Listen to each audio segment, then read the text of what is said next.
Nuevamente reiterar la gratitud en nombre de la Junta Directiva y nuestro personal colaborador del área de comunicaciones, agradecerles eh, pues el apoyo que nos han dado casi a lo largo del año. Estamos empezando a fenecer el año de nuestra gestión.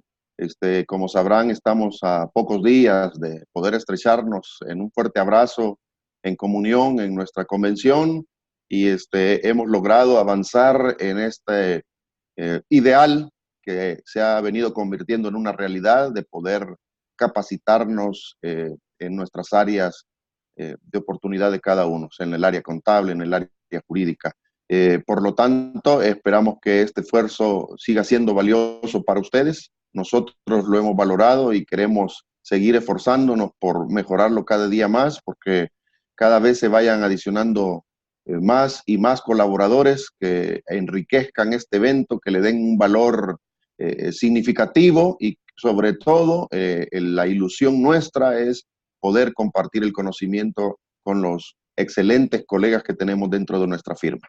Bueno, sin ánimo de extenderme más, en esta oportunidad vamos a ver un tema eminentemente contable que se refiere a los análisis financieros, y en esta oportunidad ICG El Salvador ha tomado esa responsabilidad. Pues tenemos la oportunidad de apoyarnos en uno de nuestros socios de la firma El Salvador, en este caso Edgardo Búcaro Hijo. Aclaro hijo porque recibí varios mensajes desde anoche donde me regañaban de que por qué había puesto una foto tan pequeña, porque circulé también una invitación a unos amigos cercanos y, y había puesto la foto del facilitador y pensaban que estaban poniendo una foto mía cuando tenía 10 años, pero no, específicamente es Edgardo Búcaro Hijo el que se encargará de compartirnos esta capacitación. Y por lo tanto me gustaría decirle brevemente que él es egresado de la Universidad Centroamericana José Simeón Cañas, UCA, en la carrera de la licenciatura de Contaduría Pública. Actualmente él se encuentra en su proceso de preparación de su tesis de graduación. Edgardo Búcaro es socio de auditoría, como ya mencioné, en ICG de El Salvador. Él ha participado en diferentes diplomados financieros, contables y de formación política y ciudadana, así como de formación en diálogo colaborativo, derechos humanos, género y políticas públicas.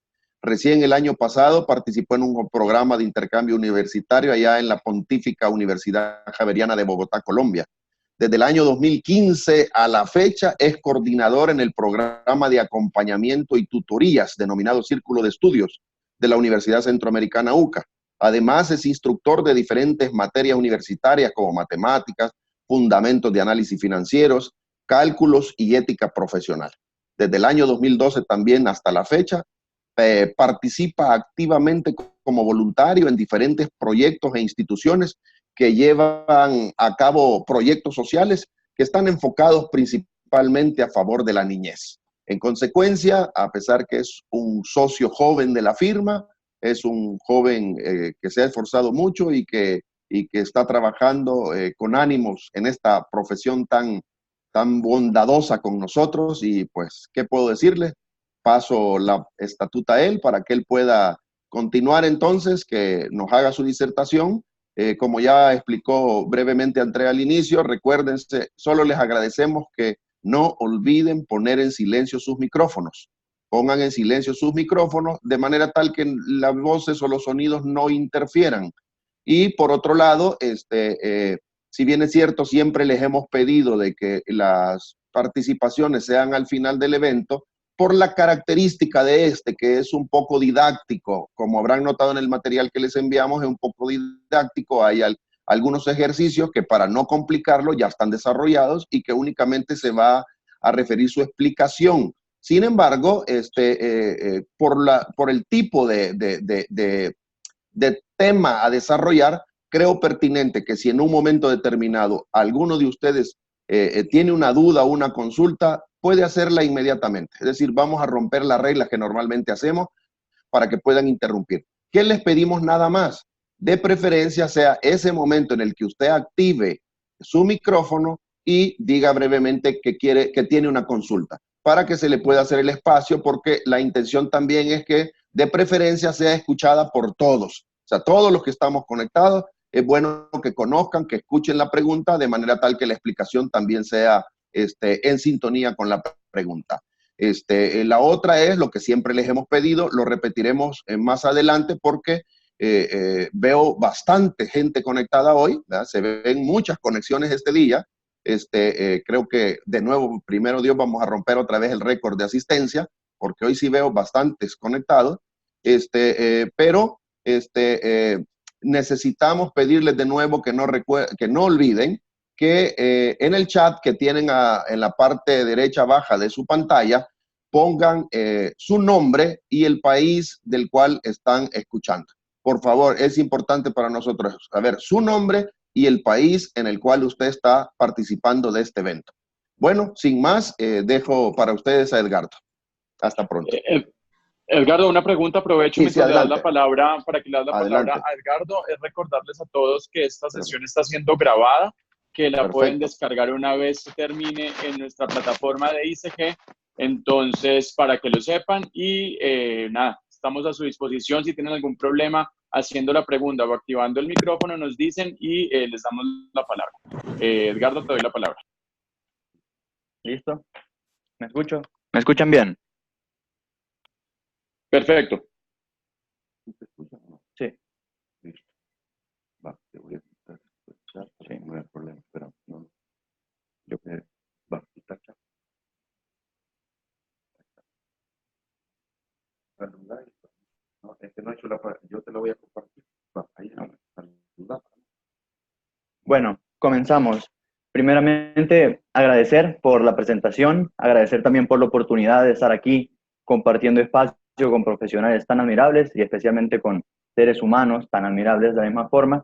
Y pues nada, este viernes vamos a tener un viernes un poco más relajado de lo usual, porque luego de escuchar temas como lavado de activos, lavado de dinero y capitales, como intangibles, como derechos de marca, ahora vamos a hablar de algo como los fundamentos de análisis financiero, algo diferente a la temática que hemos estado trabajando.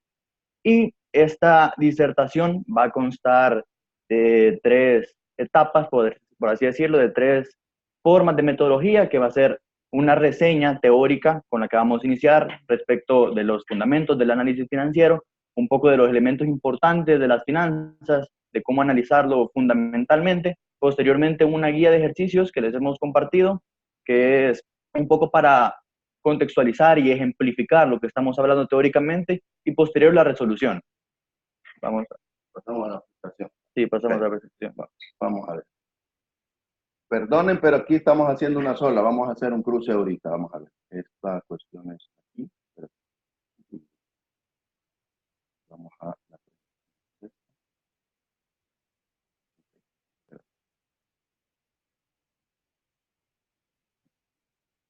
Bueno, comenzamos. Probamos, sí, pero hacemos primero la prueba. Si se ve, te voy a hacer la prueba. Si se ve el Excel. Sí. Una consulta. ¿Pueden ver todas las pestañas? ¿Se puede ver el Excel y la presentación simultáneamente?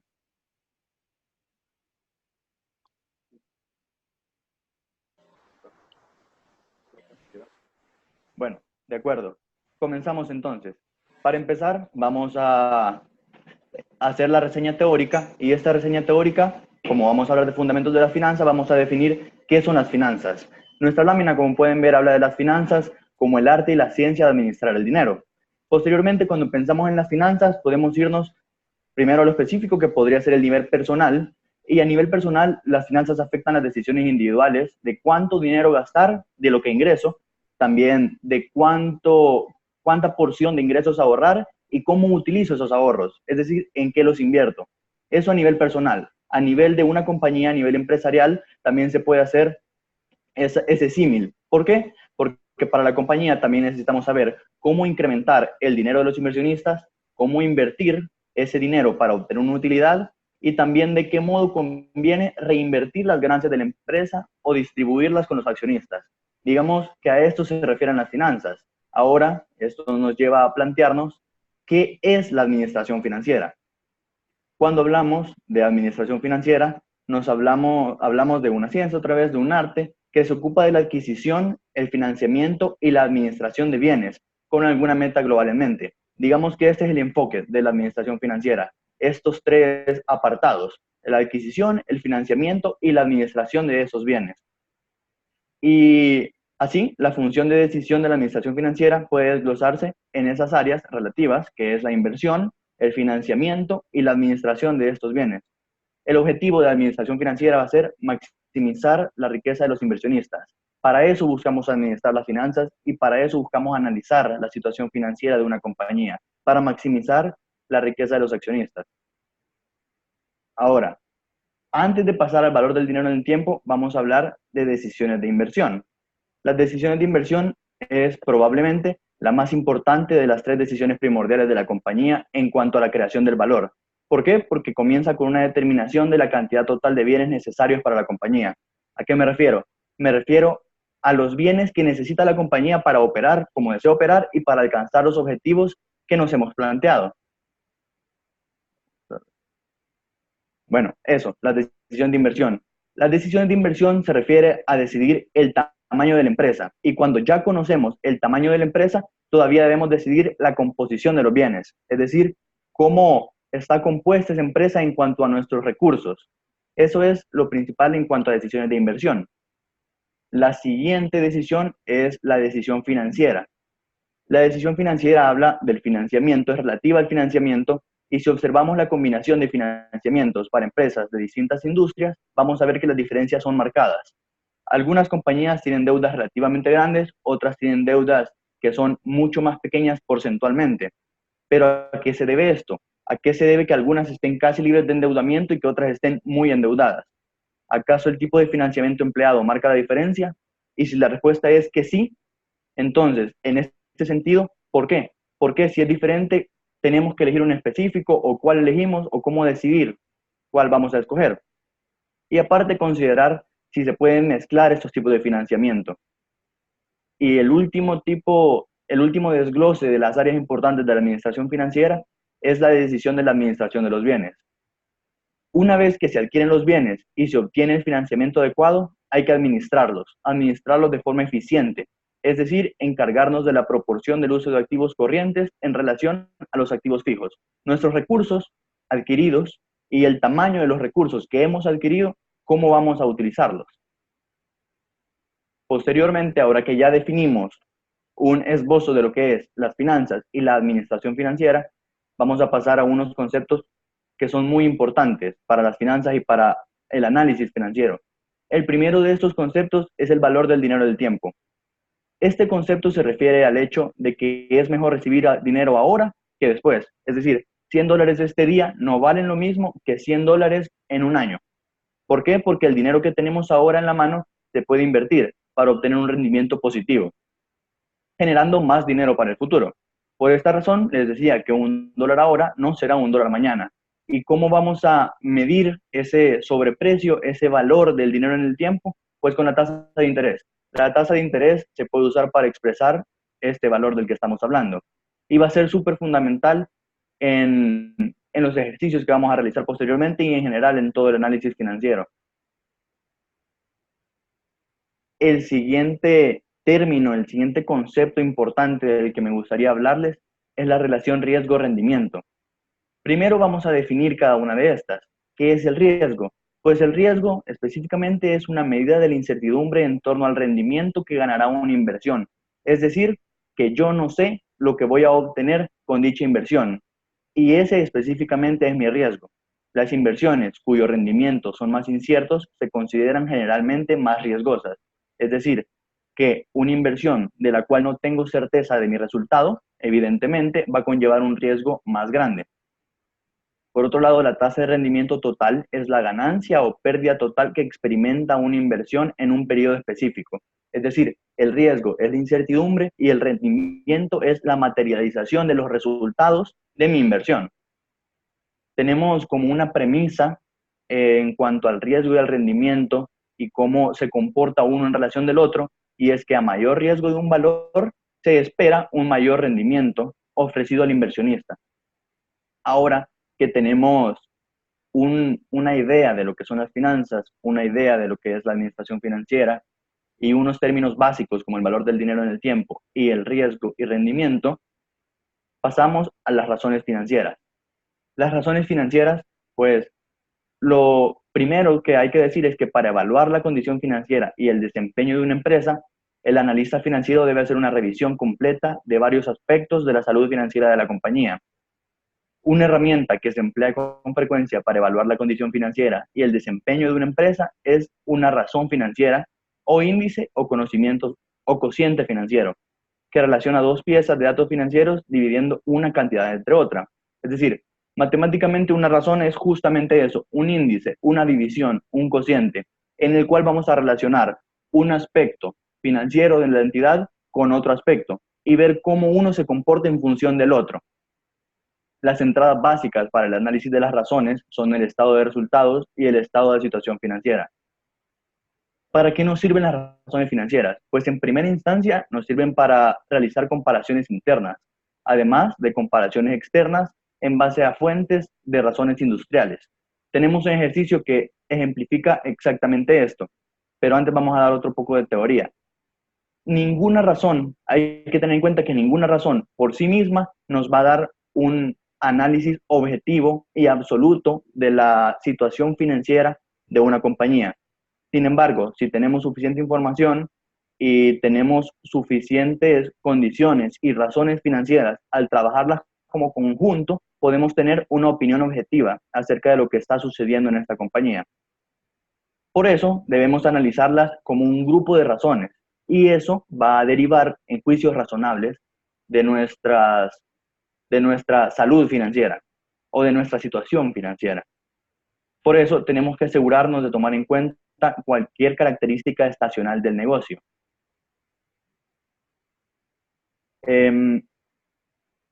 Las razones financieras se dividen en distintos tipos. Por conveniencia, son 5 categorías básicas: las de liquidez, actividad, endeudamiento, rentabilidad y mercado. Las razones que se emplean comúnmente son en esencia de 2 tipos.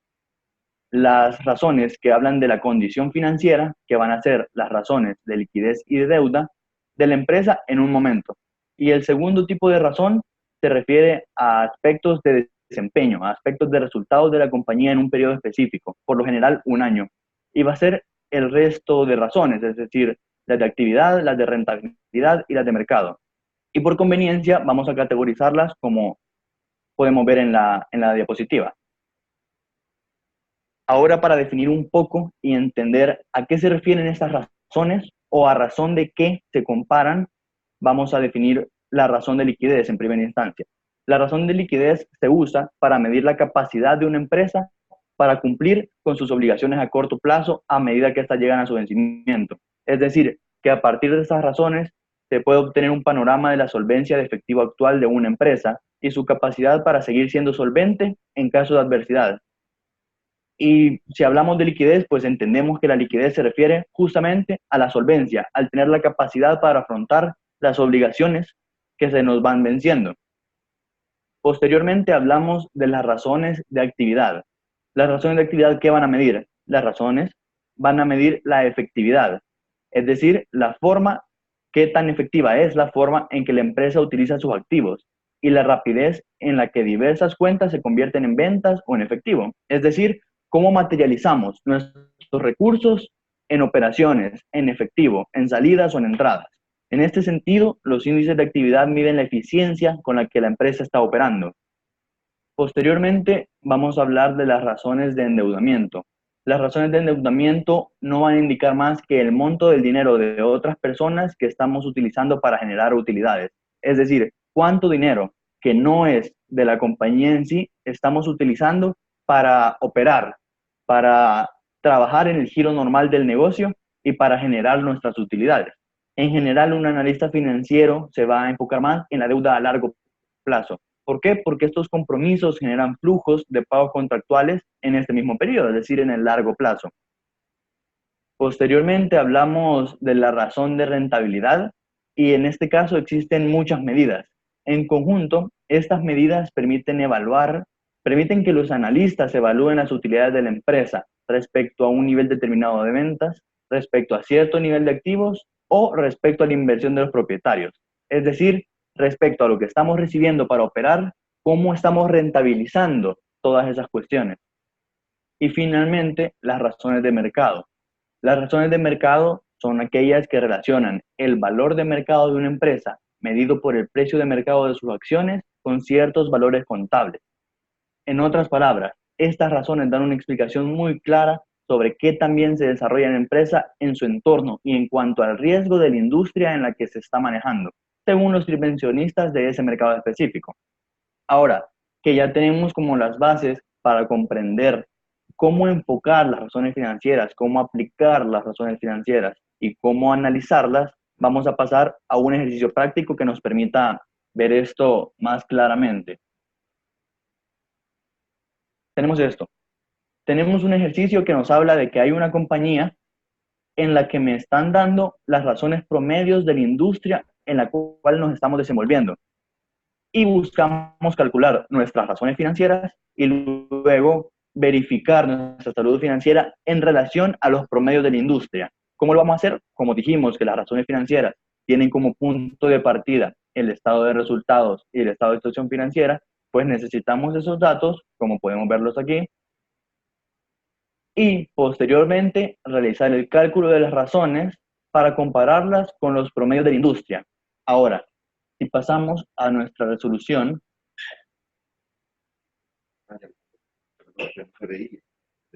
pasamos a la resolución y en nuestra resolución tenemos la empresa de la que estamos hablando, es decir, la compañía que nosotros representamos, el nombre de la razón de la cual vamos a hablar, el cálculo de la razón financiera de la entidad. Perdón, no se ve la lámina, no se ve. Vamos a hacer, préstamela. Decirles que hay un error técnico, que vos tenés la lámina y que ellos no lo ven. Bueno, entonces hay un error técnico y vamos a llamar al encargado para que solucione. Hola, perdonen la interrupción, pero no se ve la lámina. Santi o Andrea me ayudan. Claro que sí. Necesitas, Vaya, es otra presentación diferente, ¿cierto? Espérame, sí, yo creo que aquí hay un error porque ustedes no están viendo la lámina de Excel ahorita, ¿verdad? Estamos viendo la que dice tipos de razones. Sí, ok, entonces, y aquí nosotros tenemos la de Excel, que es donde iban a explicar ya los ejercicios. Ahí noté yo que se estaba perdiendo el hilo. Cierra esa. Vamos a cerrar. Y abre la otra. Y vamos a volverlo. Ahorita hemos desconectado, ¿verdad? Ya estamos en pantalla. Va. Déjenme chequear para corregir este error. Vamos a verlo nuevamente. Va. Ok.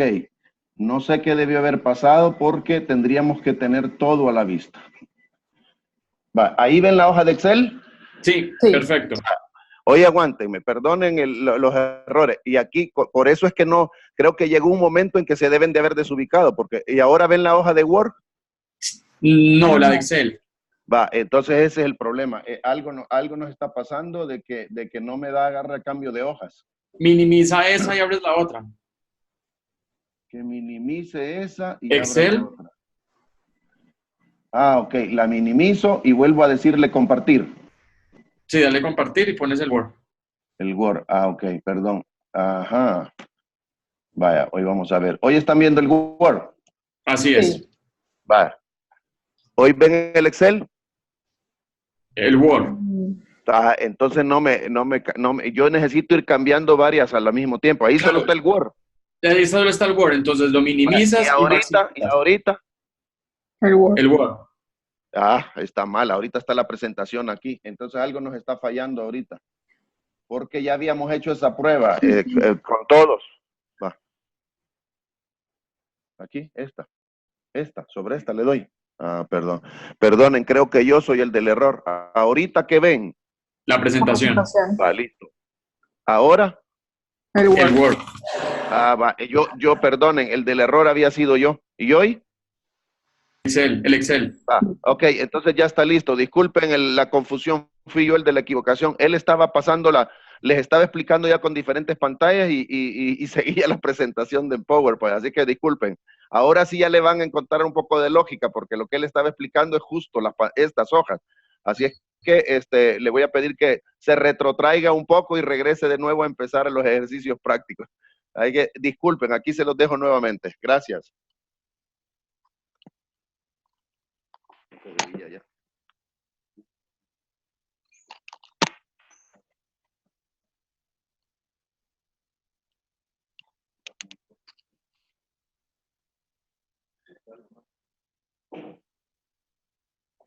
Bueno, unas disculpas por el pequeño inconveniente técnico. Me imagino que, como mencionaron, estaban un poco perdidos porque estaba hablando de los otros documentos y no los lograban ver. Pero bueno, retomando, estábamos hablando del tipo de razones, hablamos un poco de qué son las finanzas, de cómo funciona la administración de las finanzas, la administración financiera, de unos términos claves como es el valor del dinero en el tiempo, el riesgo y el rendimiento, y posteriormente una herramienta básica para analizar la situación financiera, que son los ratios, razones o índices financieros. Hablamos de las categorías en las que se dividen estas razones. Posteriormente definimos qué busca analizar o qué busca comparar o relacionar cada una de estas razones y vamos a ejemplificarlas con casos prácticos. El caso práctico que traigo para ustedes, es este. Como podemos ver, tenemos las indicaciones de una compañía que en un año determinado brinda estados financieros. Como les comenté, las razones financieras van a partir justamente del análisis del estado de resultados y del estado de situación financiera. En otras palabras, nuestros índices y nuestras relaciones las vamos a tomar de estos estados que van a analizar la situación y el rendimiento de la compañía en periodos específicos del tiempo. Ahora, el ejercicio nos habla de que tenemos que calcular las razones financieras del año 2016 y posteriormente realizar una comparativa con las razones de la industria. Como les hablaba, las razones financieras nos pueden ayudar a realizar una comparación interna y hacer una comparación horizontal o vertical del rendimiento y de la situación de la compañía en el tiempo en periodos diferentes.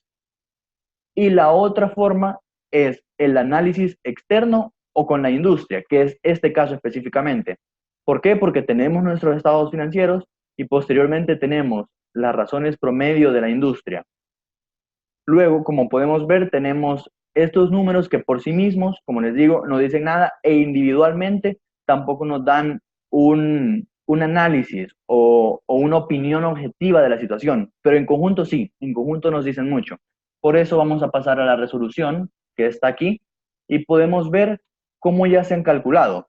Tenemos a la compañía, tenemos cada una de las razones de la industria que obtuvimos y posteriormente tenemos aquí, como pueden ver, el índice de la compañía. Todos estos datos están sacados del ejercicio de los estados de situación financiera y de resultados de la compañía y luego los comparamos con la industria.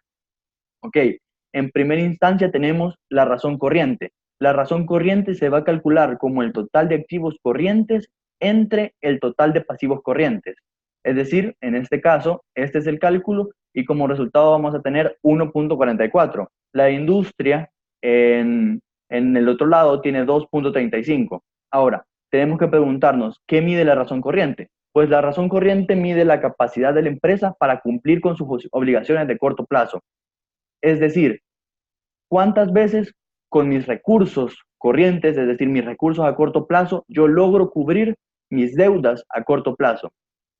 En este caso, yo las logro cubrir en 1.44 ocasiones. Puede parecer bien.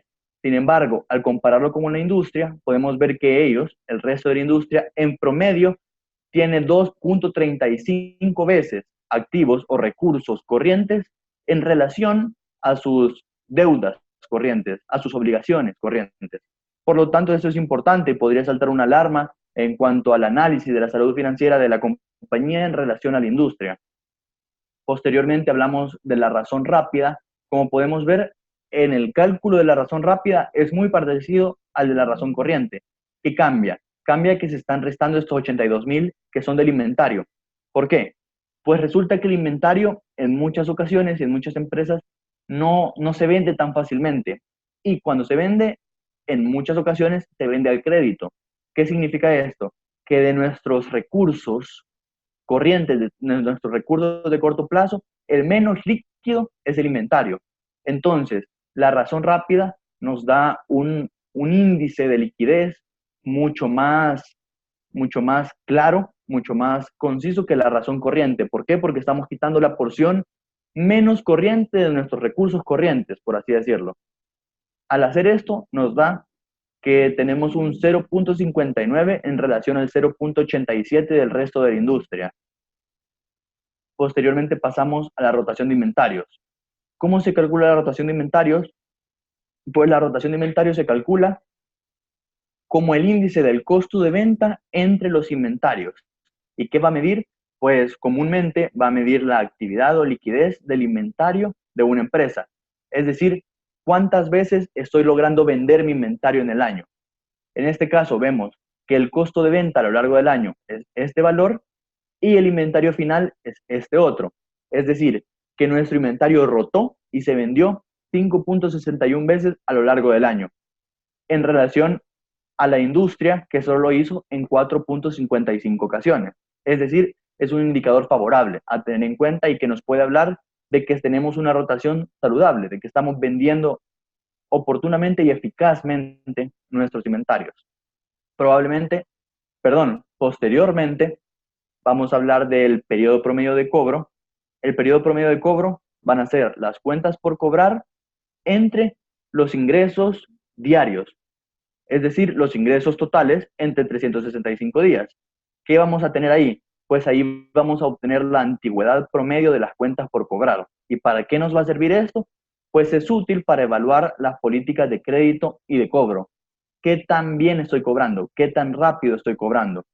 ¿Por qué? Porque las empresas tienen políticas de cobro y si nosotros hemos establecido que queremos cobrar cada 30 días, por ejemplo, y nuestro periodo promedio de cobro nos da 20.7, es decir, aproximadamente 21 días, significa que estamos cumpliendo con esta política. Estamos logrando una recuperación efectiva de los créditos otorgados. Posteriormente hablamos del ratio de la rotación de activos totales, que se va a calcular como los ingresos entre el total de mis activos. ¿Y qué me va a indicar? Pues me va a indicar la eficiencia con la que la empresa utiliza los activos. Y en general, entre mayor sea el número, mejor va a ser la situación financiera en cuanto a la rotación de activos totales. ¿Por qué? Porque estamos viendo la utilización de mis activos, qué tantos ingresos me está generando, que es lo que buscamos, en fin, en cualquier compañía. Posteriormente, la rotación de activos fijos me habla de lo mismo, pero en relación esta vez específicamente de los activos fijos, y es la eficiencia con la que la empresa utilizará los activos fijos para realizar las ventas. De la misma forma, podemos ver que estos resultados son muy parecidos a los de la industria, entonces podríamos decir que nos mantenemos dentro de un promedio saludable, porque nuestra rotación de activos es en 1.10, un 0.1 más que la industria, al igual que la rotación de activos es muy parecida al resto de la industria. Luego hablamos de la razón de endeudamiento, que se va a calcular como el total de los pasivos entre el total de activos. Con esta razón, que es muy importante, vamos a medir la proporción de los activos totales que financian los acreedores de la empresa. Cuanto mayor es el índice, mayor es el monto de dinero de otras personas que se usa para generar utilidades. ¿A qué nos referimos con la razón de endeudamiento? Pues si vemos el cálculo, vamos a ver que todos los pasivos están dividiéndose entre el total de activos. Es decir, de todos los recursos que nosotros tenemos, ¿cuántos de esos recursos han sido financiados por terceros? Eso vamos a entender con la razón de endeudamiento. En este caso, el resultado fue 0.66, es mayor que el de la industria. ¿Qué significa? Que nuestros recursos son en mayor medida financiados por terceros en relación al financiamiento que reciben las otras empresas de mi misma industria, de mi mismo giro. Otra de las razones de endeudamiento es la de deuda a corto plazo y la de deuda a largo plazo. Estas se van a hacer como el total de pasivos corrientes entre el total de pasivos más patrimonio, la de corto plazo, claramente, y la de largo plazo será el total de los pasivos no corrientes entre el total de pasivo y patrimonio. ¿Y a qué nos referimos con esto? Pues pasivo y patrimonio son los recursos de terceros que están en la empresa para operar y para financiar nuestros activos. Entonces, aquí vamos a saber de esa deuda que nosotros tenemos, cuál es la proporción a corto plazo, cuánto debemos de cancelar en un periodo generalmente de 12 meses, y cuál es la porción de la deuda a largo plazo. En este caso podemos ver que nuestra porción de deuda a corto plazo es menor que la que tiene la industria, es decir, tenemos que afrontar menos obligaciones en el corto plazo en relación a las obligaciones que estará afrontando la competencia. Sin embargo, en el largo plazo, nosotros nos hemos endeudado mucho más que el resto de la industria. Entonces, como hablamos al ejemplificar y al contextualizar y al definir las razones de liquidez, el análisis financiero se va a enfocar más en la deuda a largo plazo. Entonces, esto es algo a tener muy en cuenta. El por qué nuestra proporción de financiamiento está tan cargada en el largo plazo. Posteriormente pasamos a las razones de utilidad, a las razones de la margen de utilidad bruta. El margen de utilidad bruta va a definirse como la utilidad bruta entre los ingresos y nos va a dar el porcentaje que queda de cada dólar de ventas después que la empresa pagó sus bienes. Es decir, que cuanto más alto es el margen de la utilidad bruta, mejor van a ser nuestros resultados. En este caso podemos ver que es el 23%. Tenemos un mayor margen de utilidad bruta en relación al que tiene la industria. El margen de utilidad operativa es el mismo análisis porque es la utilidad operativa entre los ingresos. Entonces va a ser el porcentaje que queda de cada dólar de ventas después de deducir todos los costos y gastos, excluyendo intereses, impuestos y dividendos de acciones preferentes. Es decir, que por cada dólar en mi margen de utilidad operativa tengo 13 centavos. Esa es mi utilidad operativa por cada dólar, 13 centavos. Luego, en el margen de utilidad neta, vamos a calcularlo como la utilidad neta entre los ingresos. ¿Y qué vamos a obtener? Pues el porcentaje que queda de cada dólar de ventas después de la deducción de todos los costos y gastos. Finalmente, nuestros últimos ratios financieros van a ser el rendimiento sobre activos y el rendimiento sobre patrimonio.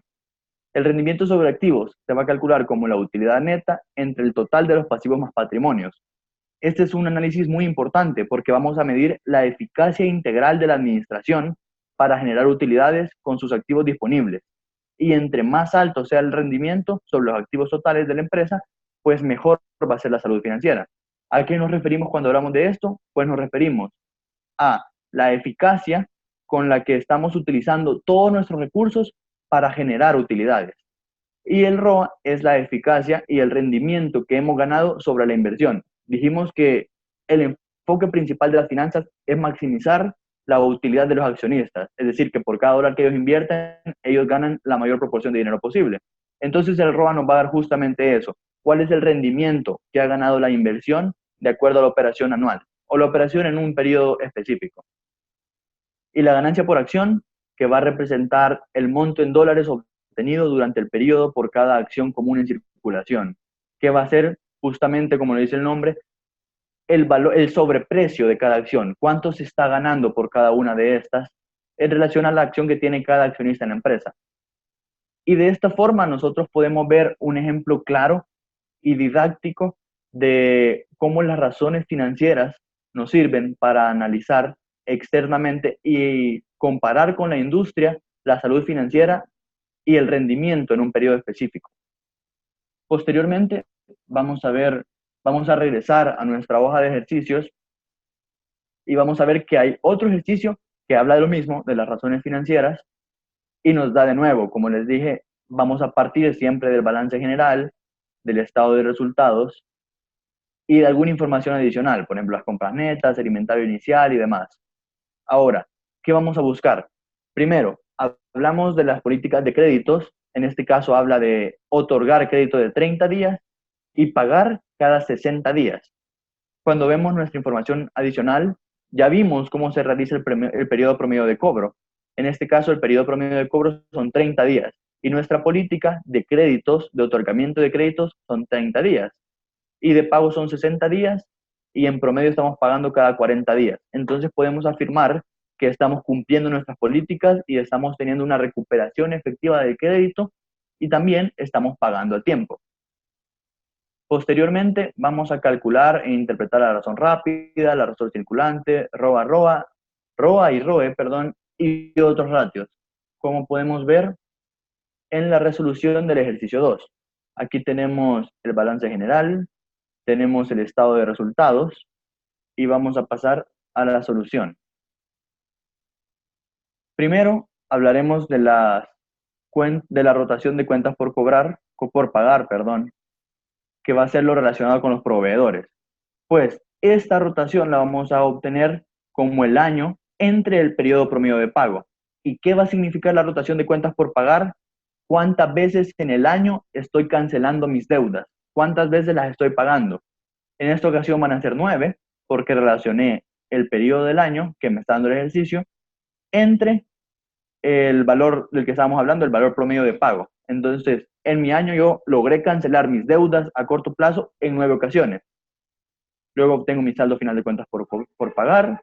Las cuentas por pagar vamos a obtenerlo de la misma forma, es decir, el año entre el periodo promedio de cobro, y vamos a saber cuántas veces logramos recuperar los créditos que otorgamos. En este sentido, los logramos recuperar en 12 ocasiones. Luego empezamos a realizar, esta la hablamos, que si se cumplen las políticas de créditos y de pago. La razón rápida. Como hablamos, la razón rápida va a ser justamente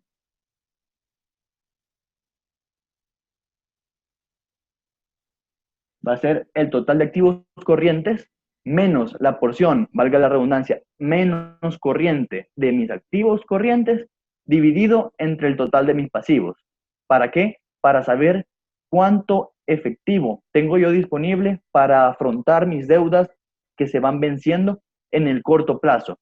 En este caso, vemos que nuestra razón rápida nos da 0.71. Es decir, que esto es lo que yo tengo disponible. Por cada dólar que tengo de deuda a corto plazo, yo tengo alrededor de 72 centavos para cancelarlas de forma inmediata. Esta es la razón rápida. Posteriormente, la razón circulante, que hablamos que es otra medida de liquidez que toma todos los activos corrientes entre los pasivos corrientes. Y me da lo mismo, me da el mismo análisis, el mismo resultado, que es mis recursos controlados en el corto plazo, cuántas veces alcanzan a cubrir mis deudas que se vencerán en el corto plazo, incluyendo esta vez sí los inventarios. Y obtuvimos 1.08. Posteriormente calculamos el margen neto de utilidad. El margen neto de utilidad dijimos que lo que medía es el porcentaje que queda de cada dólar de venta después de reducir todos los costos y gastos. Lo vamos a obtener de la siguiente forma.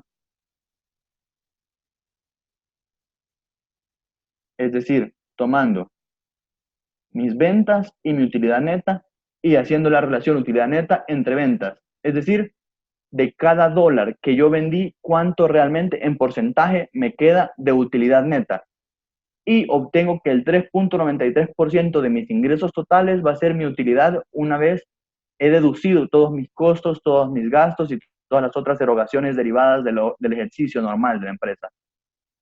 Calculamos el ROA y el ROE. Ahí pueden ver en la fórmula de dónde sacamos los datos, qué es el índice que se está relacionando, y lo que vamos a obtener, como describimos previamente, es el rendimiento ganado sobre la inversión de los accionistas comunes en la empresa. Vamos a obtenerlo relacionando el total de activos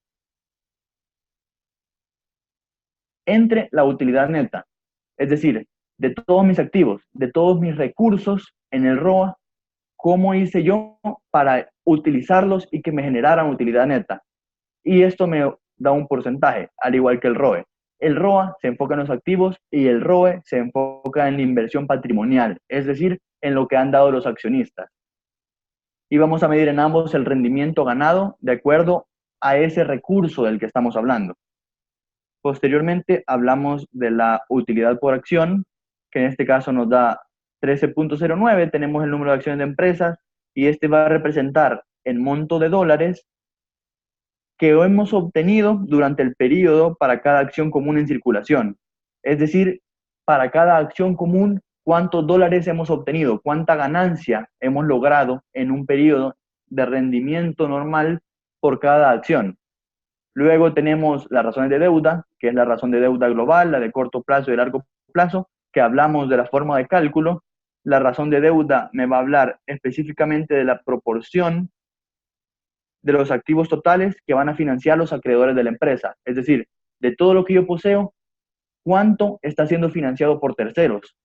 Y de este financiamiento, cuánto es de corto plazo y cuánto es de largo plazo. Como podemos ver, la suma de la razón de deuda a corto plazo con la de largo plazo me da exactamente mi razón de deuda.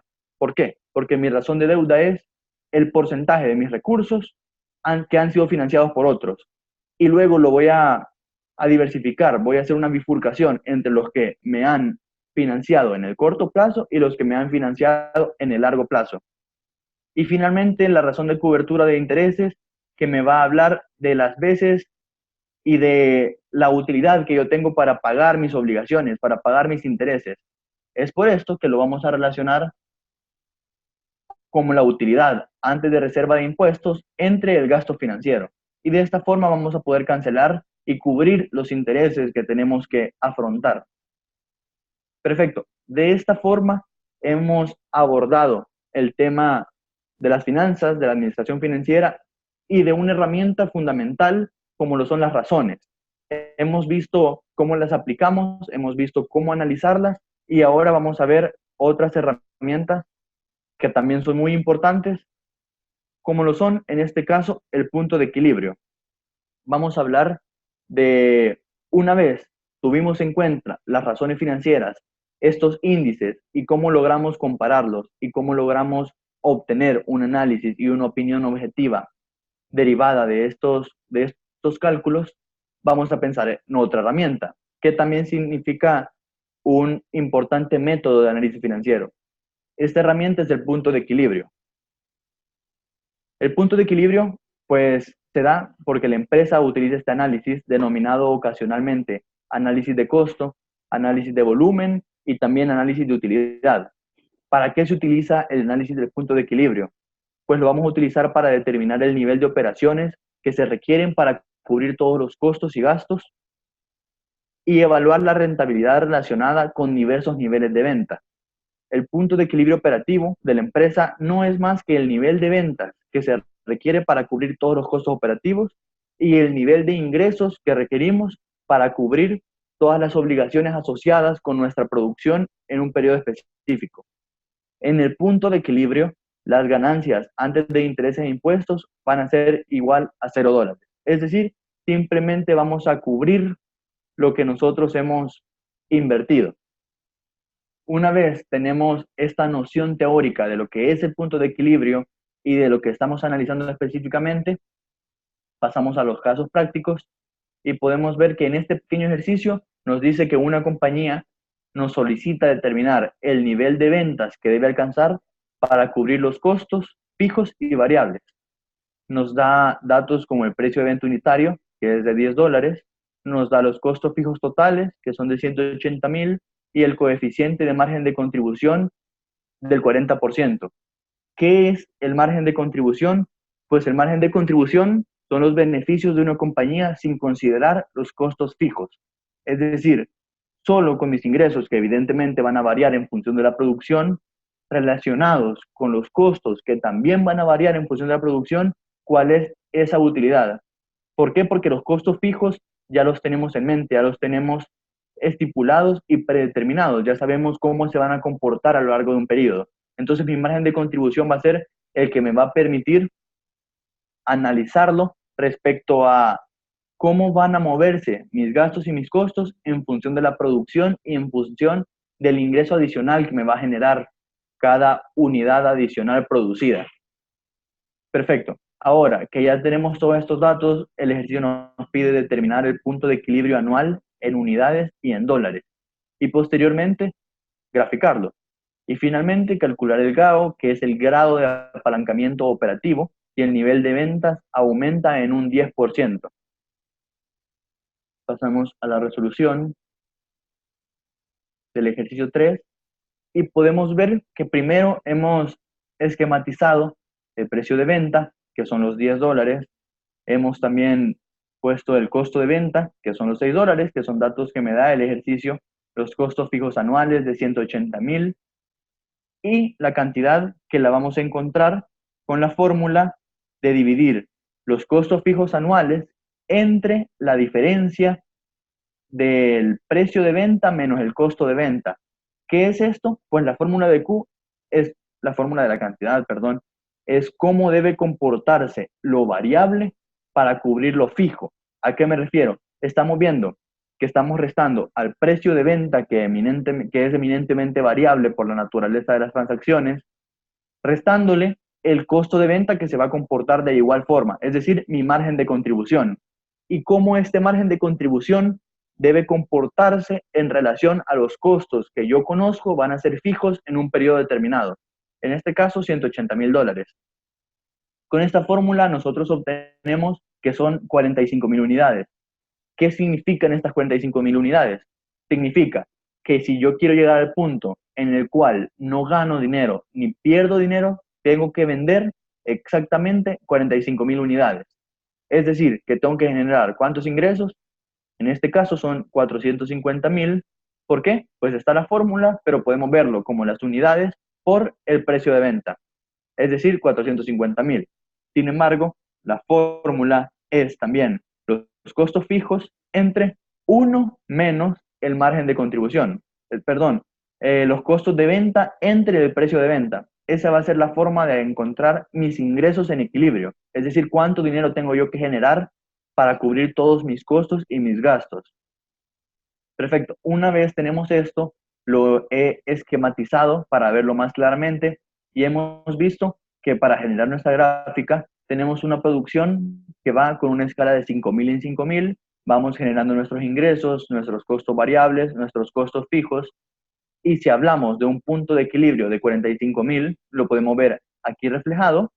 Nuestros ingresos, como dijimos, son 450,000 y por consecuente, si es nuestro punto de equilibrio, nuestro costo total también tiene que ser 450,000. Como podemos ver, en este momento no tenemos ningún tipo de utilidad y tampoco tenemos ningún tipo de pérdida. Por eso decimos que nos encontramos en equilibrio.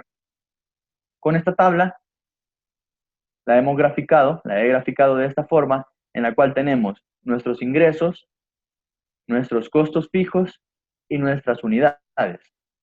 En este punto logramos ver el equilibrio en relación a nuestros costos fijos y a nuestros costos totales. Una vez lo hemos ejemplificado y lo hemos graficado, buscamos explicar el grado de apalancamiento operativo. Para empezar, ya dijimos que es el MC, es decir, el margen de contribución, que son los beneficios de una compañía sin considerar los costos fijos. Ahora, tenemos que tenerlo muy en cuenta a la hora de calcular el apalancamiento operativo. ¿Qué es esto?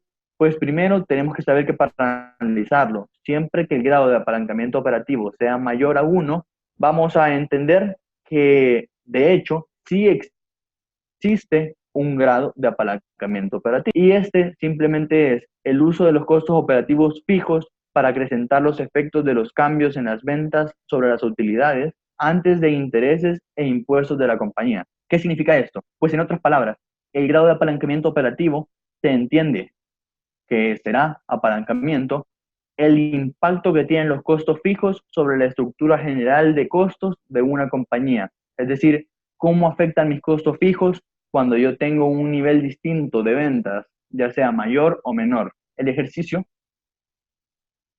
nos determinó que el nivel de ventas cambiara y variara en una relación del 10%. Entonces, nosotros tomamos como referencia las 55,000 unidades producidas y vamos a restar 10% y posteriormente vamos a sumar 10%. Es decir, que para cumplir con esta variación del 10%, nosotros producimos 49,500 unidades o 60,500 en el caso de que estas aumentaran.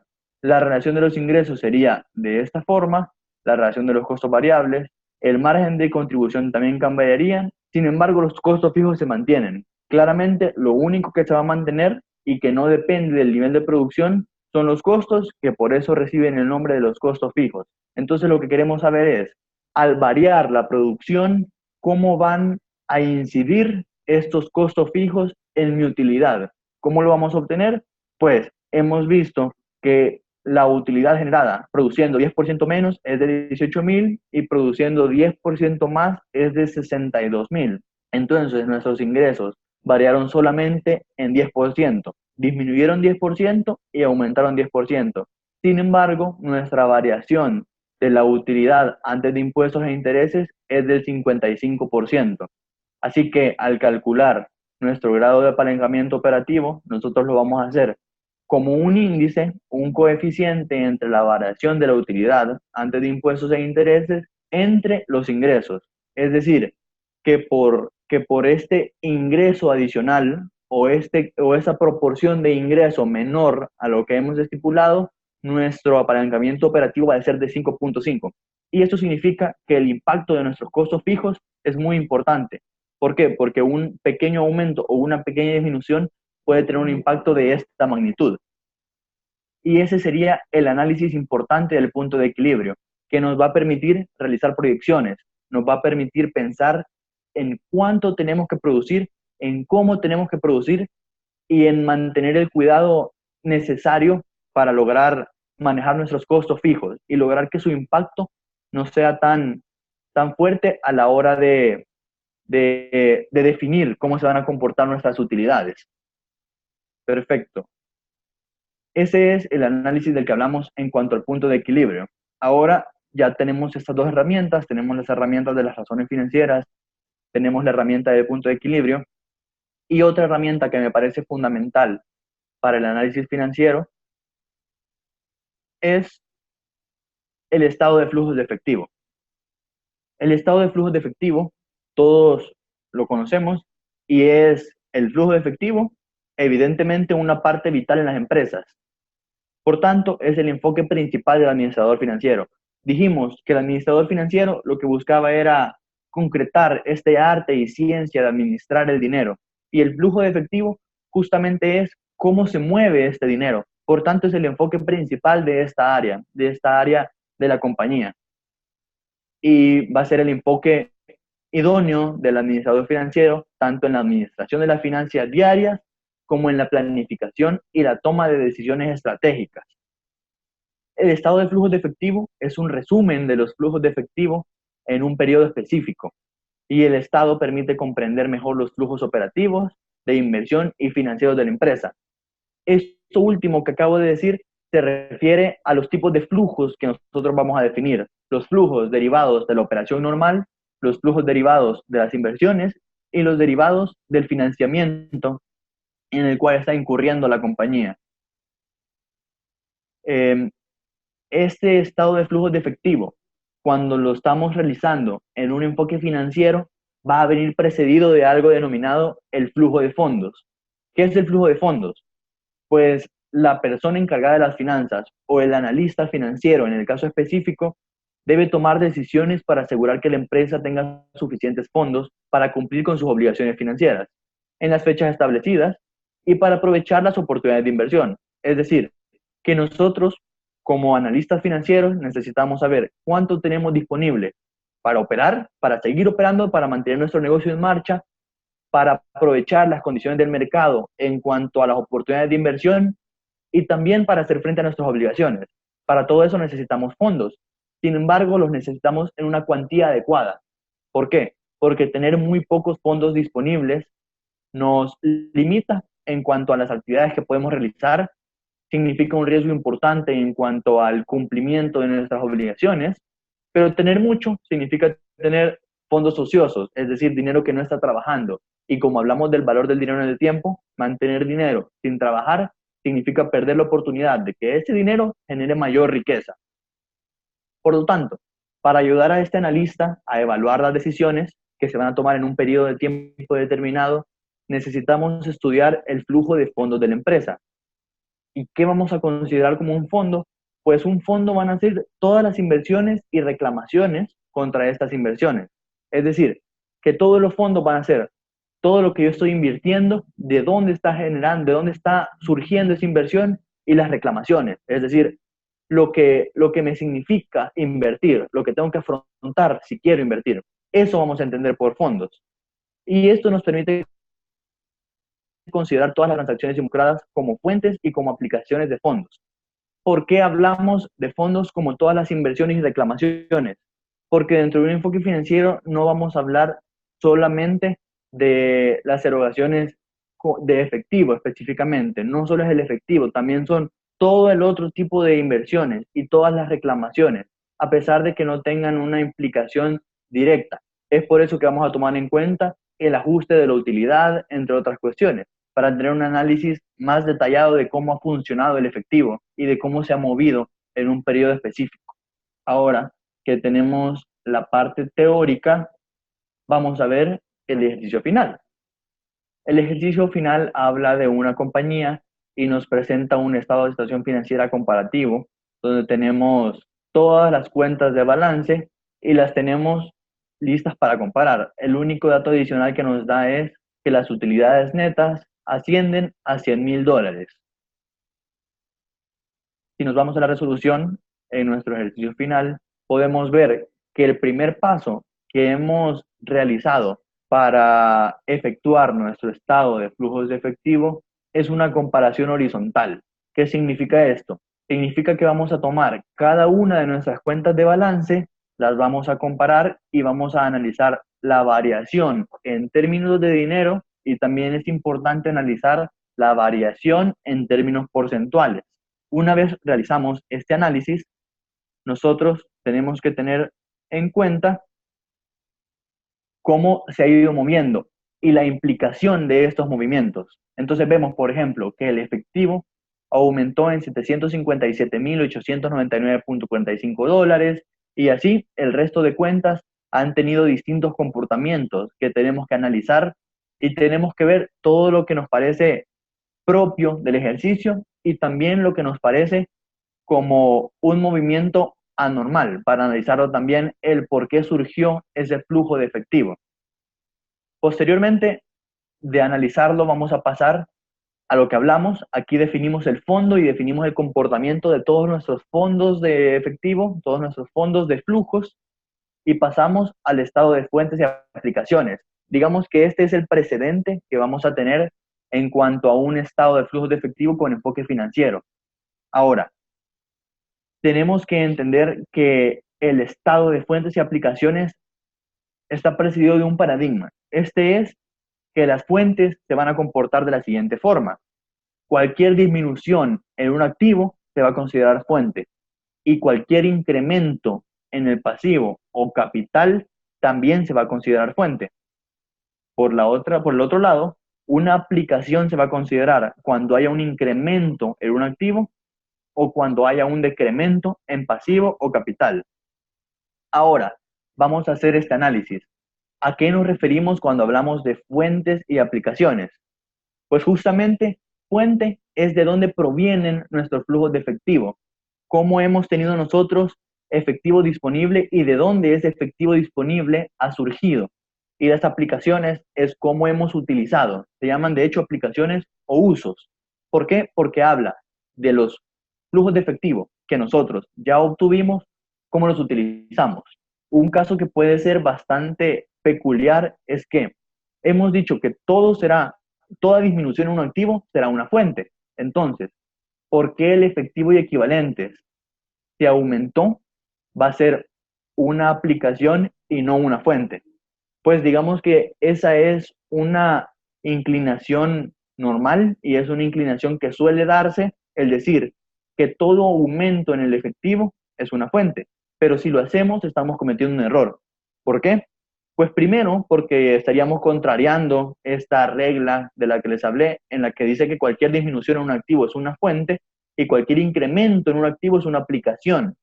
Entonces, como aquí el efectivo es un activo, evidentemente, y fue incrementado, se vio incrementado, lo vamos a tomar como una aplicación. ¿Por qué? Porque la fuente real, por ejemplo, puede haber sido un aumento en el préstamo que pudo haberse destinado a aumentar el inventario, pero en vez de irse a la cuenta de inventario, incrementó la cuenta de efectivo. Es decir, incurrimos en un préstamo para aumentar nuestro inventario, pero evidentemente ese préstamo primero va a verse reflejado en la cuenta de efectivo. Pero el objetivo es utilizarlo como una aplicación de ese efectivo obtenido para aumentar nuestro inventario. Por esa razón se toma como una aplicación y no como una fuente. Ahora vamos a ver otros casos como las cuentas por cobrar, por ejemplo. Podemos ver que las cuentas por cobrar aumentaron. Entonces, nuestra regla nos dice que como es un activo que aumentó, será una aplicación. ¿Pero por qué? Si una cuenta por cobrar no es como tal una salida de efectivo. A esto me refería cuando les decía que en este tipo de flujos vamos a pensar las inversiones y en los requerimientos asociados con estas inversiones, es decir, las reclamaciones asociadas. Porque en el caso del aumento de las cuentas por cobrar, nosotros no hemos efectuado una salida de efectivo como tal.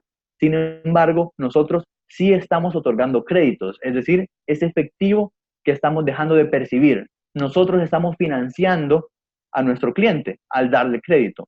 Estamos realizando un financiamiento.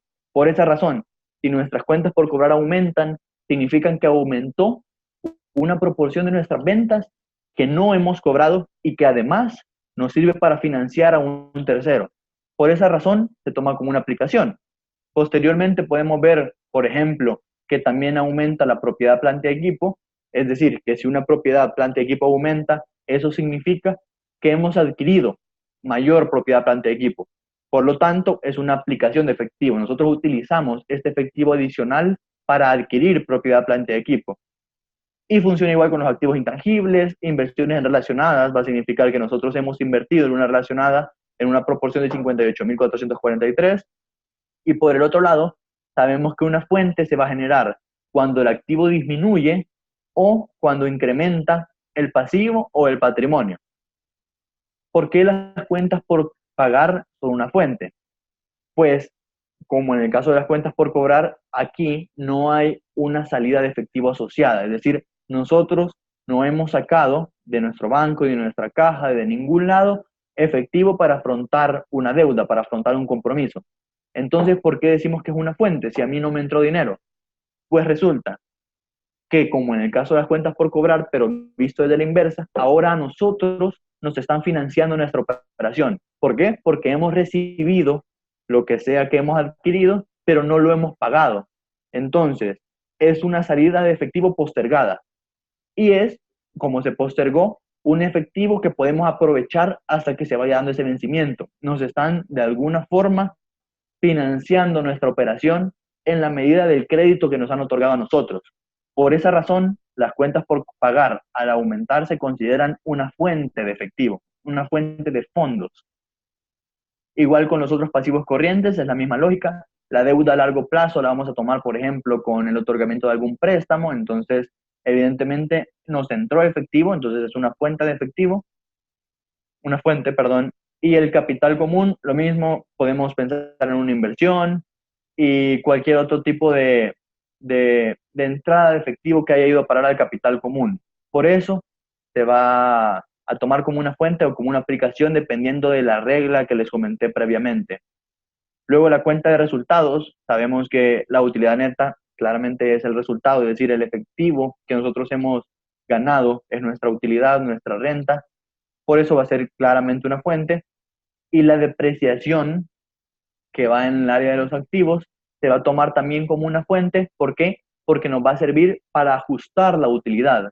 ¿Por qué? Porque en realidad esta tampoco ha sido una salida de efectivo, sino que es un gasto no erogable, no es una salida de efectivo.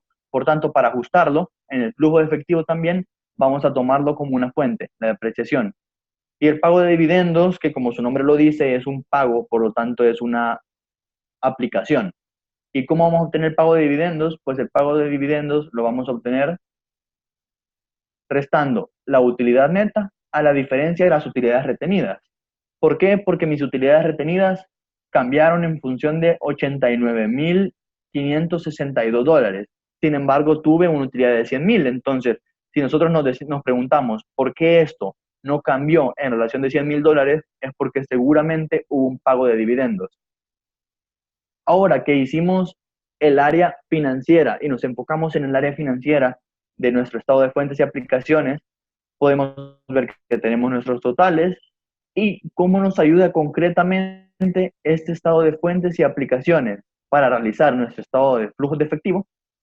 Pues pasamos a esta área y vamos a ver que todas las aplicaciones las vamos a encontrar restadas en nuestro flujo de efectivo. ¿Por qué? Porque ya realizamos el análisis pertinente que nos indicó que las aplicaciones fueron justamente todos esos gastos, todos esos costos, todas esas salidas de efectivo en las cuales nosotros hemos incurrido para generar nuestra fuente de ingresos, para generar nuestra utilidad.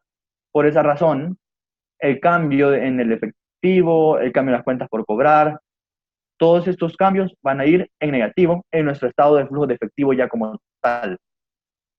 En la teoría hablamos de 3 áreas grandes de los flujos de efectivo, como son las actividades de operación, como son las actividades de inversión y las actividades de financiación. Para el flujo de efectivo sabemos que tenemos que dividirlas y tenemos que partir en este método, que será el método indirecto, de la utilidad neta y posteriormente ajustarla con las partidas no monetarias.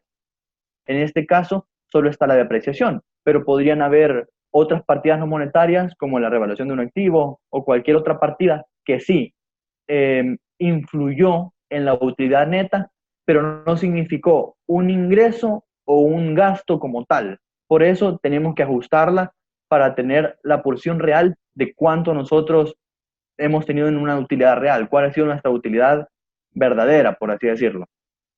Una vez lo hemos ajustado, procedemos con el resto de actividades de operación, que van a ser, para este caso, el aumento en las cuentas por cobrar, el aumento en otros pasivos corrientes, y las salidas, perdón, aquí era por pagar, en las salidas el aumento de las cuentas por cobrar, aumento en inventarios, aumento en otros activos corrientes, y todo va a ir en relación al signo, dependiendo de si lo hemos tipificado como una aplicación, va a ir negativo en el flujo de efectivos, o como una fuente, va a ir positivo en este estado financiero. Una vez hemos obtenido esto, el resultado va a ser el flujo de efectivos utilizado por actividades de operación. En este caso, el flujo de efectivos fueron en negativo de $792,293.05 Posteriormente vamos a plantearnos en nuestro estado de situación financiera qué cuenta presupone actividad de inversión. En este caso hemos puesto la adquisición de la propiedad, planta y equipo, la inversión en relacionadas y la inversión en activos intangibles. Todos estos están como una aplicación, así que todos van a ir en negativo y van a derivar en un flujo utilizado en actividad de inversión. Es decir, yo tuve aplicaciones de fondos en cuanto a salidas por un valor de $2.543.191.42.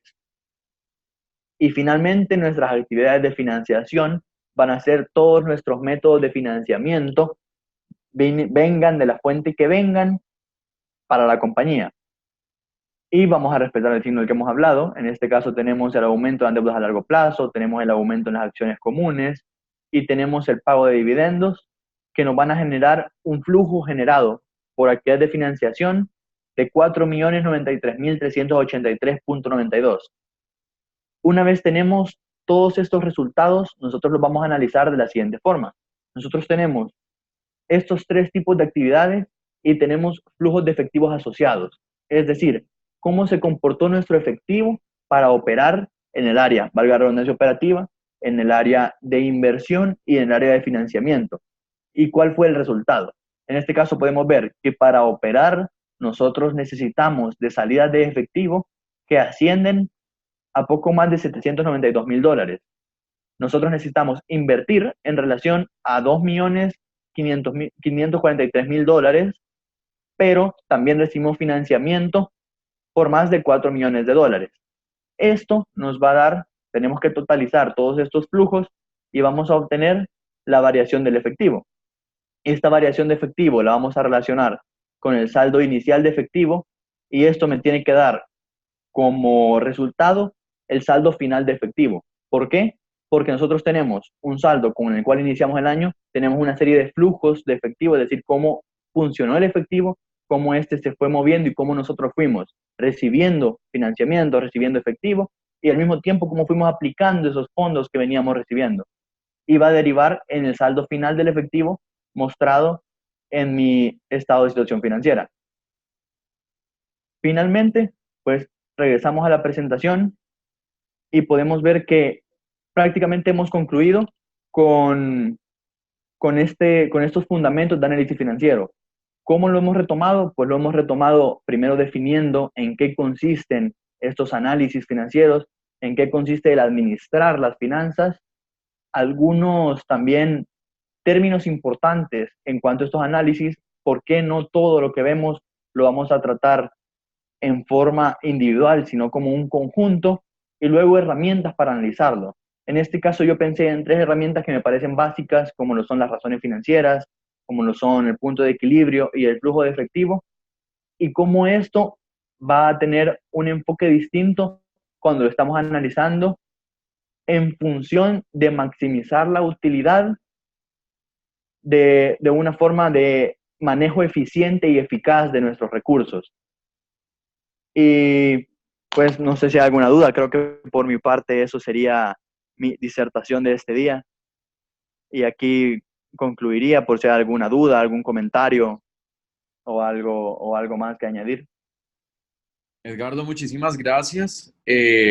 Bueno, abrimos, digamos, los micrófonos para las personas que deseen participar activamente con preguntas, dudas, comentarios que tengan, o si no, a través del chat pueden también hacerlo, y con gusto entre Andrea y yo pues podemos leer sus preguntas. Les damos un espacio para que las personas pregunten. No hay pregunta. No, por el momento no. Pero...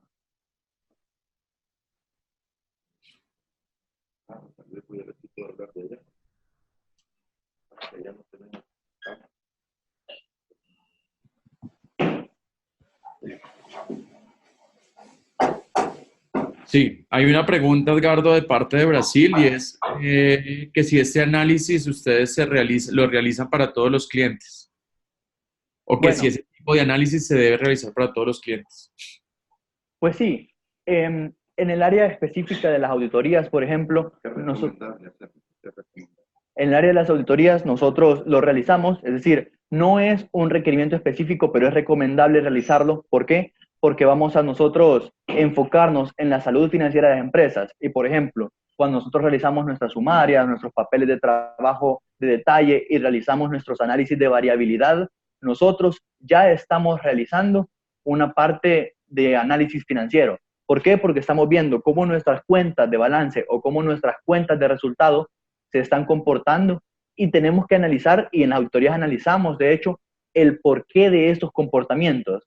Así que quizás no se realiza como tal y con los tecnicismos que hemos abordado en este momento, pero sí los realizamos en cuanto a las variaciones y, por ejemplo, en la parte inicial de las auditorías, que es la planeación. Es súper importante conocer al cliente en relación a la industria y conocer al cliente en relación a sus finanzas. ¿Y cómo lo vamos a hacer? Por ejemplo, con los ratios financieros. Los ratios financieros es algo que, a mi juicio, tendría que ser una parte muy importante en la planeación. El punto de equilibrio, digamos que es una cuestión más interna de las empresas para saber cuánto tienen que vender y cuánto tienen que generar de ingresos para poder cubrir sus gastos. Pero, por ejemplo, el flujo de efectivo es algo que como contadores tenemos que realizar, como gerentes financieros tenemos que analizar y tenemos que enfocar de acuerdo a las decisiones que este nos va a llevar, y como auditores tenemos, evidentemente, que auditarlos. Entonces, pues, estas herramientas me parecen súper importantes, nosotros las aplicamos, pero quizás no se aplican con estos pasos tan detallados que ahora se han ejemplificado, porque también es un material didáctico, no siempre tenemos todas estas herramientas a la mano en las compañías, se comportan diferentes, las industrias son diferentes, pero sí, es recomendable. Perfecto, así es, te lo agradece. Como dice Edgardo, le volvemos a repetir, pues los micrófonos están abiertos, si quieren se pueden lanzar directamente a hacer sus preguntas o si no, pues a través del chat como lo estamos haciendo. Santi, ¿me escuchan ahorita bien? Sí, señor. Porque hoy no voy a usar audífono. Nada más recordarles también, veo que hay en la pantalla se nota que hay varios conectados adicionales que no se han reportado por el chat. Perdón que sea insistente en esto, pero por cuestiones de estadísticas y todo, agradecería que quienes aún no se han reportado, por favor también aprovechen a reportarse. Requerimos sencillamente el nombre y el país en el cual están escuchándonos. Esto es simple y sencillamente para efectos de récord de nuestros contenidos. Así es, y como sabemos que en algunas sesiones se conectan varias personas, pues que nos avisen cuántas personas están por sesión. Ok, y la otra es, en realidad, aprovechando, pues ya hemos notado a lo largo de todas las oportunidades que tenemos de compartir con ustedes que hay bastante timidez a veces con las preguntas. Este es un tema sensacional, yo puedo decirlo con mucha seguridad. Veo que muchos de los que estamos conectados son contadores y por lo tanto es un área, bueno, al menos a mí me parece sensacional, es decir, es un tema encantador, o sea, es algo que es lo de nosotros, en lo que nosotros deberíamos realmente de divertirnos, por así decirlo, con este tema. Perdón que por estar tocando se me ha perdido la pantalla, pero en todo caso sería bueno si alguien se anima a preguntar, y si no, creo que ha sido bastante interesante la exposición. Creería yo que igual, como en todas otras ocasiones, ya saben todos que esta sesión ha sido grabada y que va a ser subida a la plataforma, para que todos puedan estar ahí y consultarla cuando crean pertinente o necesario. No sé, parece ser que no hay consultas hoy, ¿verdad? Es por lo pronto. No vamos a rayar nosotros en las consultas, porque lo que siempre hacemos preguntas somos nosotros, pero pues aquí, afortunadamente, al que nos ha tenido la gentileza de compartirlo, lo tengo yo aquí con nosotros en la oficina, y por lo tanto, cualquier ilustración adicional que necesitemos, pues se la van a perder ustedes y nosotros la vamos a aprovechar por acá. Pero en todo caso, bueno, espero yo que si alguien, antes de que cortemos la sesión, reiterarles, si alguien aún no se ha reportado, les agradecemos que antes de que cerremos y cancelemos la sesión, puedan poner su nombre y el país al que pertenecen, ¿ya? Y por lo demás, creo que hemos quedado, ha sido muy ilustrativa, en realidad es un tema muy importante para nosotros en este ámbito. Es muy útil, como lo pregunta Osillas, es un tema que si bien es cierto, no es algo que está regulado ni en la normativa ni en las legislaciones de cada país como algo que obligadamente deben de realizar los auditores. Debemos de entender que desde la óptica financiera contable es una herramienta útil y necesaria, perdonen, para todos los empresarios. Esto en realidad es todo inversionista, todo dueño de una empresa debe de saber que estas herramientas le permiten conocer con propiedad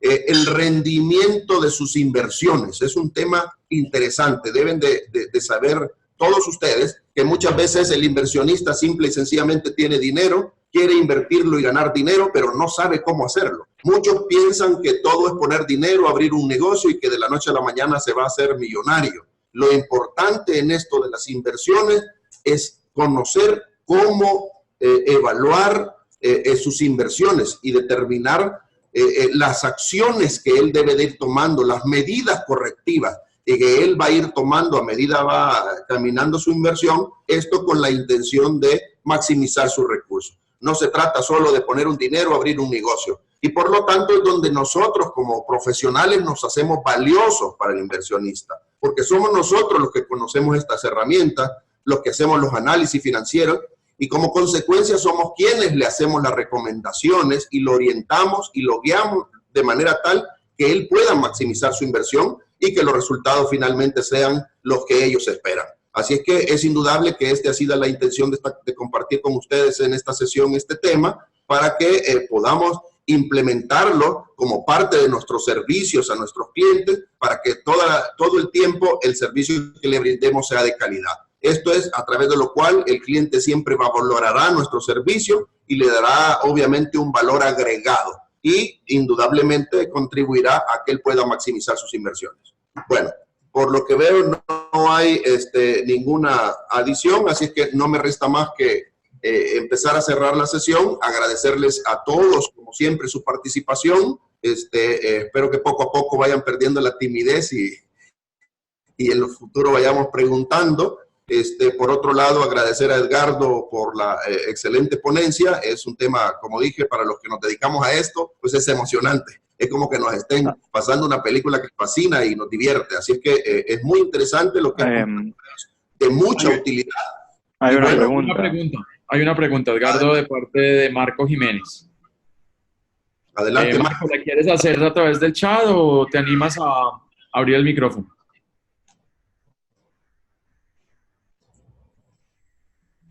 Una pregunta. ¿Se puede decir que existe una situación financiera sana en una empresa que al aplicarle los ingresos sobre el total de activos, un resultado positivo. Sin embargo, la mayoría de los activos esté financiado por dinero de otros acreedores. Ok, sí, pues es importante, como te decía, analizar las razones financieras como un conjunto, porque analizarlas individualmente no nos van a dar un enfoque objetivo. Entonces, como tú decís, por ejemplo, si nosotros nos ponemos a pensar en la proporción de nuestros recursos financiados por terceros y vemos que hay una tasa de endeudamiento que es bastante amplia, podemos pensar que eso está mal. Sin embargo, depende mucho de la naturaleza del negocio. Entonces, todo tenemos que enfocarlo en cuanto a la naturaleza del negocio y en cuanto, por ejemplo, si mi proporción de ingresos es bastante amplia en relación a mi proporción de activos, puede traer, significa, digamos que el enfoque es un enfoque positivo, el resultado es un resultado positivo. Sin embargo, esto hay que contextualizarlo en relación a el resto de razones financieras. ¿Por qué? Porque, por ejemplo, en todo el análisis financiero es importante contextualizarlo. ¿Por qué?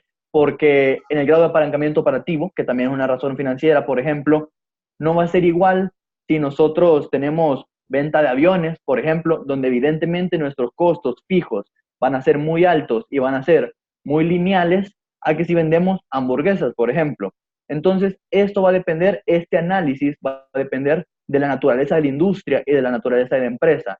Por eso, no podemos decir que una técnica de financiamiento sea mejor que otra o que la mezcla de técnicas de financiamiento sean mejores, sino que depende de cómo funciona el negocio y de cómo funciona la industria. Sin embargo, lo que tú decías, pues esa podría ser la mejor respuesta para no aventurarme a decirme que está mal que los recursos de la empresa sean financiados por terceros, porque también hay que ver de dónde proviene ese financiamiento, porque el financiamiento puede ser por deuda con un banco, por ejemplo, o puede ser con un aporte patrimonial, es decir, aporte de los accionistas. Y evidentemente es diferente de verle a un accionista o que un accionista aporte a que se haga un préstamo bancario. Así que el análisis tiene que ser en un conjunto, pero sí podría ser que a pesar de que los recursos sean financiados en gran medida por terceros, si un ratio nos dice que nuestros ingresos generan o son una proporción bastante elevada en relación a nuestros activos, sí podría representar algo positivo. Ok, entonces se podría decir de que la situación financiera de una empresa solo se mide con el conjunto de todos los ratios, no solamente con uno.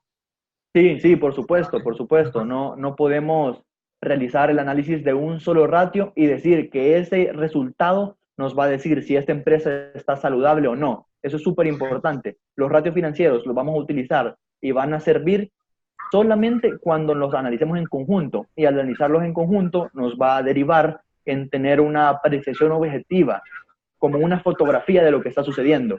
Y claramente compararlo para los objetivos que nosotros queremos. Ok, de acuerdo, gracias. Gracias por tu pregunta, Marco. Muchas gracias. Institucional, pero permíteme, Santiago, me llama la atención, o mejor dicho, me parecería interesante que nos contés de dónde sacaste la información para comparar de la industria. Eso creo que es un tema que digo porque en los diferentes países de dónde sacar. Tenemos la explicación que hiciste y sabemos las herramientas y todo para determinar los porcentajes y determinar las razones, pero para la comparación, ¿de dónde obtuviste esa información? De la comparativa.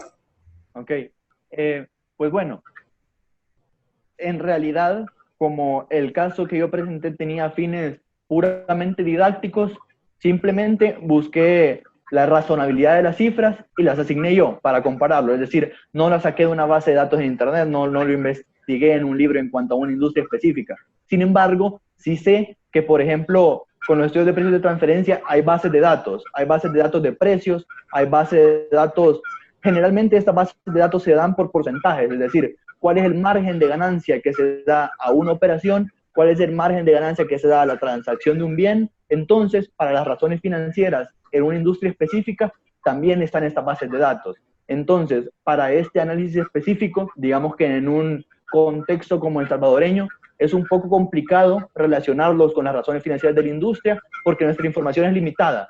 pero en países más desarrollados, en países con más información pública, sí es más fácil conseguir, por ejemplo, los estados financieros, porque sabemos que a pesar de no tener una base de datos específica de razones financieras promedios en una industria, sí tenemos estados financieros, estados de situación financiera y balances de resultados públicos. Estos son públicos. Entonces, nosotros, si tenemos esta información financiera de una compañía específica y teniendo en cuenta que las razones financieras nacen de ahí, podemos realizar la comparación calculándonos nosotros, teniendo eso predeterminado y posteriormente compararlas.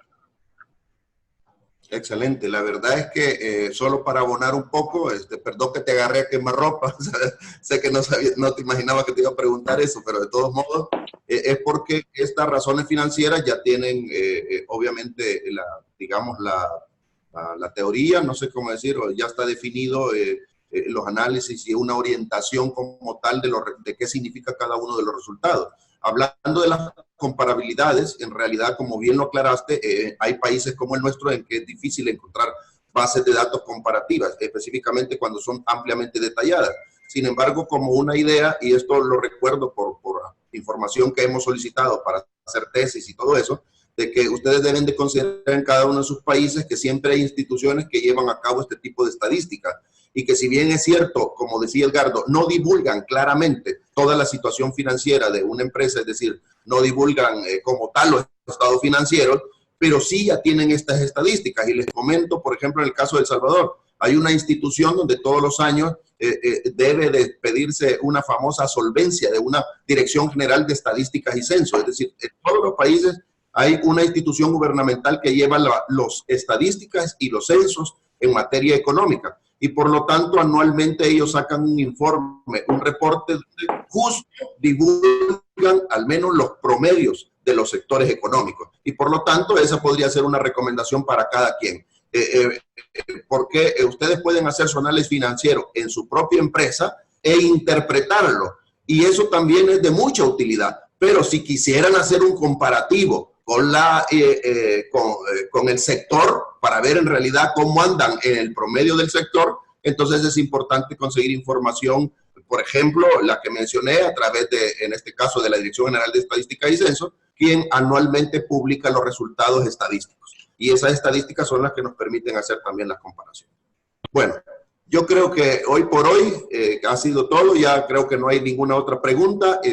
No, cierro nuevamente. Solo una intervención pequeña mía. Y es que nos hace falta que la persona que está conectada con el nombre Evelyn nos cuente. Evelyn, ¿de dónde vienes o de qué país estás? O tienen otras personas ahí, porque es la única persona que no hemos podido identificar. Y asimismo, pues nada, recordarles que en 15 días, el 27 de septiembre, tenemos la última de este mes, normalmente Retos de la Auditoría Moderna, facilitada por Alfredo López, y con esto, digamos que cerramos un periodo. En octubre no vamos a tener capacitaciones y volveríamos a tener el 15 de noviembre. Entonces les recomendamos mucho que se conecten pues este 27 de septiembre como para hacer un cierre mientras volvemos a comenzar en noviembre. Paréntesis, Santi, perdón que aprovechemos a ventilarlo aquí en público, pero mejor te comento. Sí, en realidad ese es el plan, pero te quiero comentar que en breve les vamos a informar, va a haber un pequeño cambio. Colombia, como saben, nos ha colaborado mucho, ya tiene varias participaciones. En esta oportunidad, esta presentación de la que tú estás hablando para el día 27 está asignada a Alfredo, pero él tiene un compromiso y entonces ya tenemos, como dicen, bateador emergente. Como lo ha sido Edgardo en la oportunidad, debo decirlo, Edgardo es bateador emergente, como te consta, no estaba en la programación, hubo una suspensión de ese programa y lo hemos tenido que agarrar de emergencia. Afortunadamente veo que libró bien la presentación, a pesar que lo subimos a bordo sin mucho calentamiento, pero ha sido muy interesante el tema. En esta oportunidad va a ser otro tema interesante. Les quiero contar que va a variar, se los vamos a notificar, pero va a variar. Va a ser proceso de auditoría. Así que todos los que sean de auditoría, creo que va a ser un tema que les va a interesar, porque vamos a hablar de auditoría, papeles de trabajo a través de hojas de Excel. Así es que esto va a estar a cargo de ICG México entiendo yo que el gerente de auditoría de ICG México sería el que nos va a hacer el favor de cubrirnos este evento de Alfredo. Y entonces, para no perder la oportunidad de ese tema contable que tiene Alfredo, es bastante probable que octubre lo habilitemos. Finalmente, estaríamos, digamos, casi muchos viajando para Italia a mediados de octubre. Entonces, vamos a aprovechar la primera o segunda semana de octubre para que Alfredo pueda cumplir ese compromiso. Es decir, todavía no lo hemos definido, pero es bastante probable que sea el 4 o el 11 de octubre. Pero eso se lo vamos a notificar posteriormente. Lo vamos a platicar despacio con Andrea y con Santiago, y ya pues Santiago nos hará el favor de darles los ajustes correspondientes. Creo que hasta aquí, nada más. De nuevo, gracias. Gracias, Edgardo. Gracias a todos ustedes. Santiago, Andrea, como siempre, valioso su trabajo. Y nos vemos pronto. Un abrazo desde aquí. Cariños para todos. Sí, solo agradecer por la oportunidad, por la atención y un saludo y abrazos para todos. Espero verlos pronto.